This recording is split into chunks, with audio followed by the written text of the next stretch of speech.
Muito bom dia, meus amados e preciosos irmãos e irmãs. Vamos continuando a nossa jornada, né? Levantai-vos e andai-vos, porque não será aqui o vosso descanso, por causa da corrupção que destrói. Sim, destrói grandemente. A corrupção, a imoralidade, a injustiça, a infidelidade têm assolado a humanidade. Mas vamos seguindo, lutando pela fé que uma vez foi dada aos santos. Lute, não desanime. Você tem recebido de Deus força para tal. Nós falamos sobre o que dirige o homem são seus desejos, luta para realizá-los. E vamos seguir em diante, agora com o que te satisfaz. A realização dos seus desejos te satisfaz. E agora, dentro dessa satisfação, o que realmente você pode ver? Se é Deus, se os seus desejos são compatíveis com Deus. Quando a gente fala com Deus, é segunda para com a palavra de Deus. Porque quando você honra Deus é quando você honra a sua palavra. Porque Deus não é da mentira. Então o que Ele deixou para nós, mesmo na vida natural, se nós obedecermos os ensinamentos bíblicos, nós vamos ver que a vida se torna melhor. Nem falando aqui da vida eterna, né? Estou me referindo à vida natural aqui de poucos anos. Como diz Moisés, Salmo 90, né? A duração da nossa vida é de 70. Vida. Veja bem que Moisés está servindo vida, quer dizer, vida ativa, participação 70. Alguns, pela sua robustez, chegam a 80. Aí depois é canseiro e enfado, né? Vai ficando um ponto que a velhice, que o cansaço domina, até o ponto que aquela vida é uma sobrevivência apenas, né? Mas vamos lá. A satisfação com as coisas puras e verdadeiras. O Salmo de número 36, nós encontramos também, é um Salmo de Davi. Ele fala justamente sobre esta satisfação perene, né, que a gente deve ter com a Bíblia. Quando a pessoa não está satisfeita com a palavra de Deus, o que acontece? Ele começa a inventar doutrinas,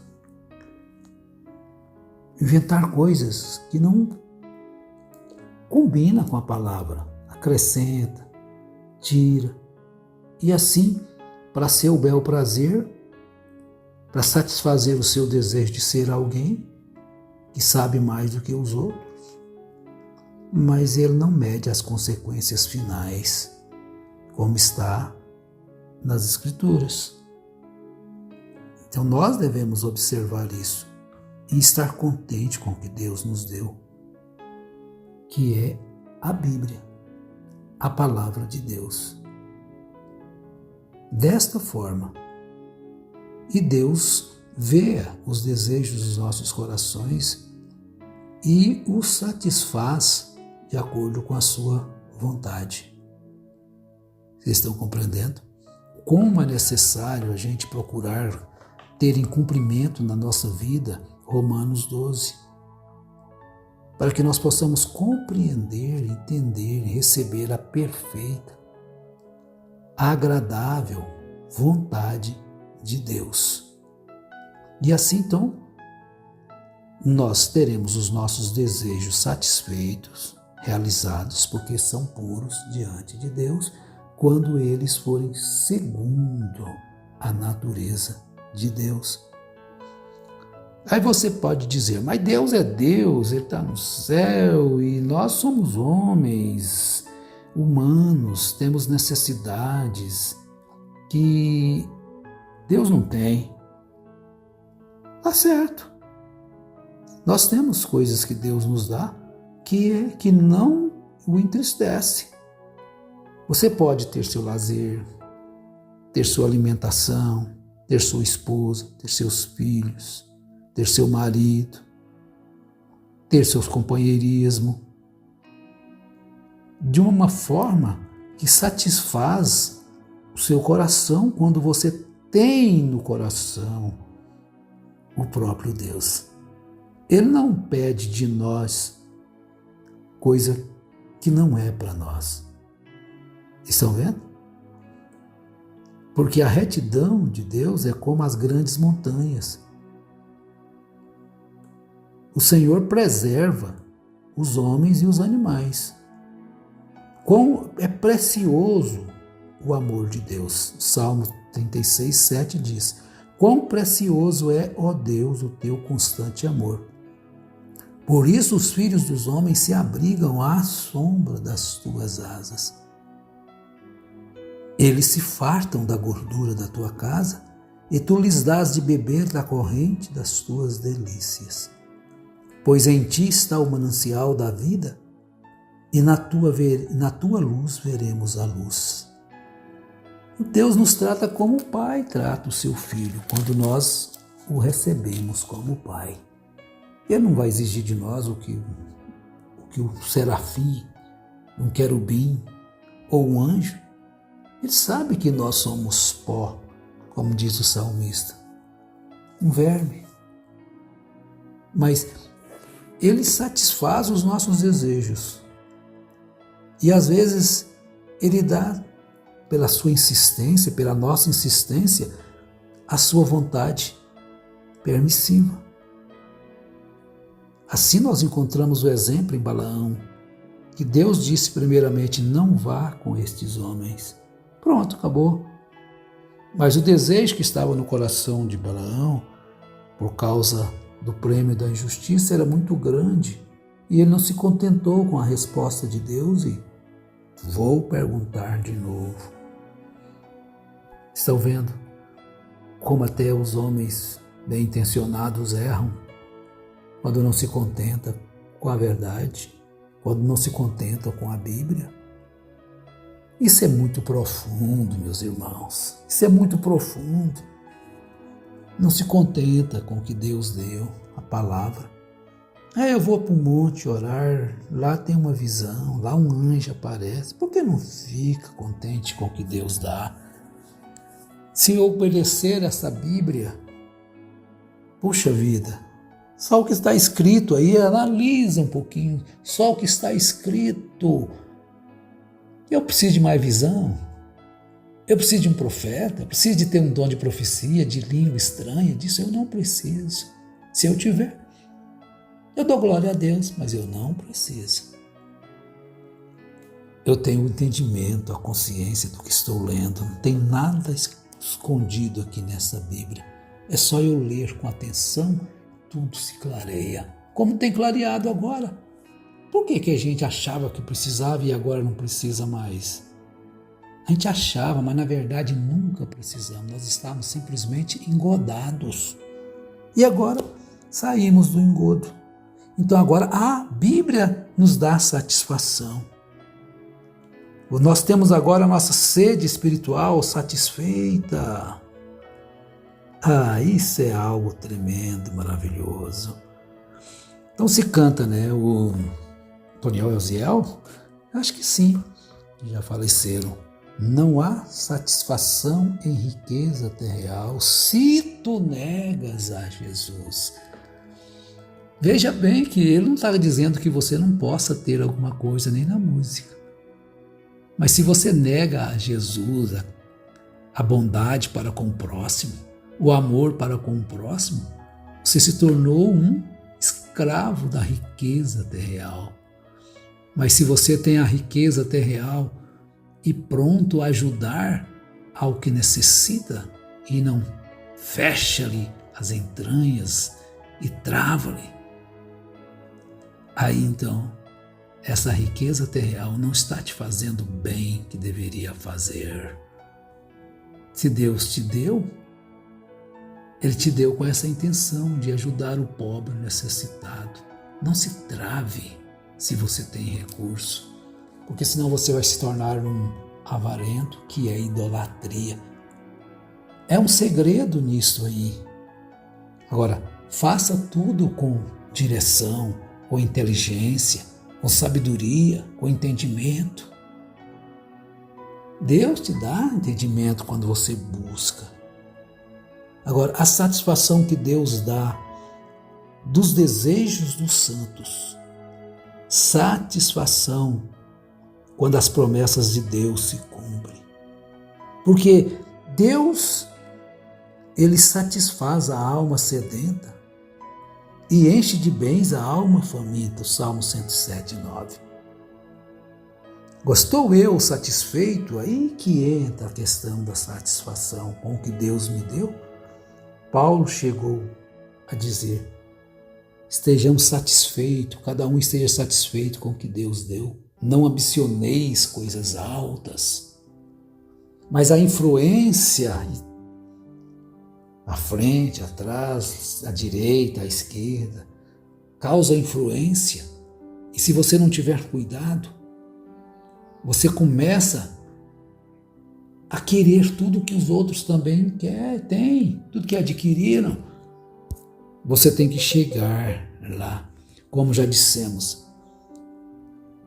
O invejoso, até certo ponto, ele não importa que você tenha as coisas, mas ele vai se importar se você passar a ter um pouquinho mais do que ele. Aí dói o coração.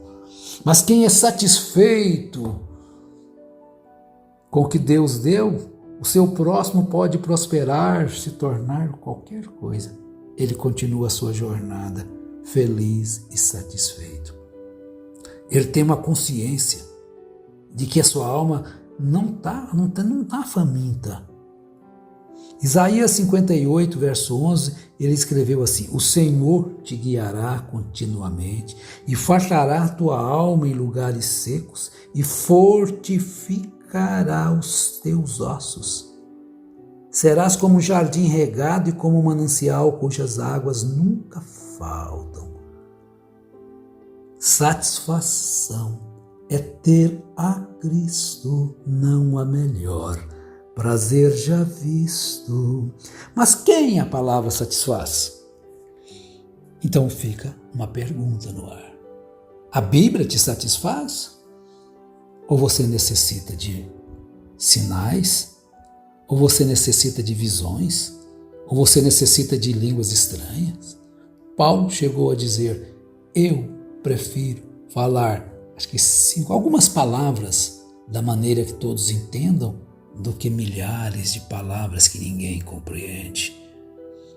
Não é que ele estava contra a pessoa falar língua, mas ele estava satisfeito com a palavra que todos compreendem. Olha, isso é maravilhoso. Então, que a salvação da sua alma lhe satisfez. Então, ele não tinha necessidade de ter visões. Como tinham aqueles irmãos lá em Corinto, eles lutavam pelos dons. Nada, não estou contra dons. Mas se satisfaça com a palavra. E se vier, como se diz, você está satisfeito com o almoço. Mas vem uma sobremesa ali, né? Eu não sei qual que é a sua sobremesa preferida, né? A minha é qualquer uma, todas eu amo. Todas são boas. Mas tem gente que tem preferência, escolha, né? Eu prefiro isso, prefiro aquilo. Mas se vem uma sobremesa, saboreia a sobremesa. Não está errado, né? Desde que você não comeu demais, né? Aí coma só um pouquinho, tá bom? Não deixe a sobremesa estragar o seu almoço. O almoço é a palavra. Coma da palavra, coma da palavra. E se vier lá um louvor maravilhoso que te coloca entre as nuvens, participe, glorifique, louve, é um momento de prazer espiritual. Isso te fortalece, te ajuda. Então você está bebendo hoje da água da vida, você não tem mais sede. Ó, vós todos os que tendes sede, vinde às águas, e os que não tendes dinheiro, vinde comprar e comei, vinde comprar e sem dinheiro e sem preço vinho e leite. Então às vezes as pessoas nunca se satisfazem com a palavra, tem que ficar buscando outras coisas fora da palavra, prazeres ilícitos fora da vida cristã. Não se satisfaz com a esposa, tem que buscar prazer fora. Não está satisfeito na casa do pai, quando tem que buscar fora, como o filho pródigo fez. Não há satisfação em riquezas, não há satisfação em nada se você não está satisfeito com a vida que Deus te deu. Busque essa satisfação, enquadre os seus desejos na palavra, porque você agora tem uma água viva, está bebendo dela. Concluindo João 7,37, Jesus disse: no último dia, o grande dia da festa, Jesus pôs-se de pé e clamou: se alguém tem sede, venha a mim e beba. Oh, que coisa! Satisfaça seus desejos na palavra e vença o mundo. E vença a carne com seus desejos pecaminosos. Busque prazer na leitura da palavra, na Bíblia. Busque prazer na oração. Busque prazer no louvor. Busque o prazer em congregar. Você tem onde congregar? Puxa vida! Você deixa de congregar por qualquer coisinha? Onde está o seu desejo? O que te satisfaz a sua alma? Pense nisso. Você não tem prazer em estar com seus irmãos, louvando, cantando, batendo palmas, glorificando a Deus juntos? Davi diz que ele tinha prazer em ir à congregação com os irmãos, para juntos louvar a Deus. Você acha que ele não louvava em casa? Louvava, mas é um pouco diferente. É como você fazer uma festa sozinho. Vá, congregue, não deixe de congregar se você pode. É um privilégio que muitos estão querendo ter e não têm. Deus os abençoe. Amém.